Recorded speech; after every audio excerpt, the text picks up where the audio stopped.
All right, we're going to tie a Jujubee Midge. This is a little midge pupa pattern that we're going to use tailwaters, really any river in Colorado or any place else this will work for that matter. Pretty generic bug and a relatively simple pattern to tie. It's tied on a tmco 2488 short shank, 2 extra short shank wide gap hook. I'm going to start with some white tmco 16-aught thread. I'm going to start this just up behind the eye, maybe just an eye length back from the eye. I'm just going to get that thread started. I haven't made a thread base as you usually would for most flies.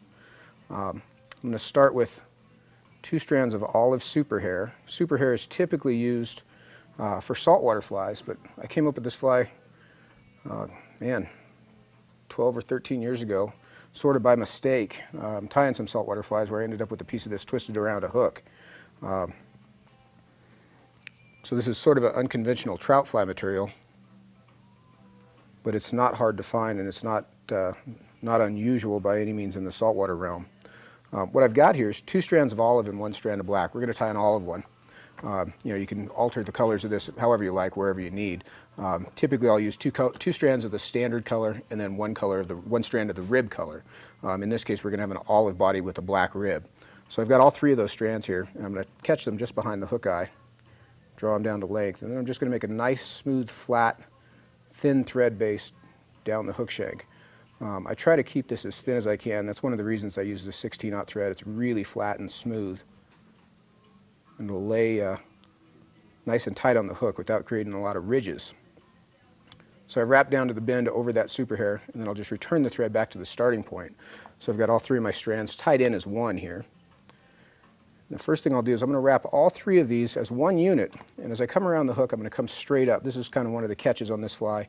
You want to make this wrap straight up and down rather than back at an angle. If you get that first wrap straight up and down, everything will sort of feed from there, where you get a nice variegated body with a nice even ribbing. You don't want to allow these fibers to twist. Try to keep everything laying flat as you come forward, and you can see how I'm kind of rolling that off the back of my middle finger there, and that makes that striated body. So we've got some good segmentation on the fly, but we've still got the primary color there. I'll cut that super hair off, and then I'll whip finish this white thread. And typically when I tie these, I'll tie all the abdomens at once, and then I'll come back and do the thoraxes separately. As I switch to the thorax here, I'm going to use some black 8-aught thread. And the reason I use the 8-aught on the thorax is I do want the thread to build up a bit here. It's not to say that you couldn't do it with the 16-aught thread, but the thread's so small it'll take you a long time to build up the bulk that you need. So I've just started that black thread, just overlapping the front edge of the abdomen where I tied everything off. I'm going to take about a dozen strands here of white fluorofiber. Fluorofiber is raw organza. Typically comes in a sheet. Fluorofiber comes in a hank, so it's already separated. Just a little bit easier to work with than organza. And I've got about a dozen there. Might lose 1 or 2 here. I'll cut the ends of those square, and I'm just going to catch this with my thread right on top, and I'll draw it down to length. And then I'm going to build the thorax, and the thorax is just thread here. So no magic, no dubbing or anything here. It's a really simple fly. It's sort of an egg-shaped kind of oval thorax.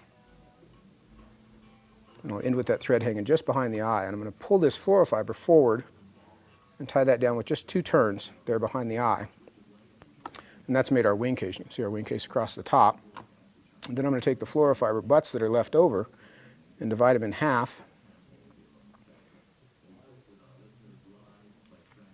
We'll draw half back on my near side and catch it with a couple turns of thread, and half back on the far side. And then I'm going to whip finish. And on this fly I actually want the head of the fly, the thread head, to be a little more pronounced than you typically would do on a little fly like this, because it is part of the bug. I'll trim that thread out, and we're going to trim this fluorofiber just into little short wing buds. So I'm just going to set the scissors in at the back of the wing case there and trim that off. So I've just got 2 little kind of emergent wings sticking out the sides of the thorax. Really simple little fly, not much to it, really cheap to tie certainly, but that's a Jujubee Midge.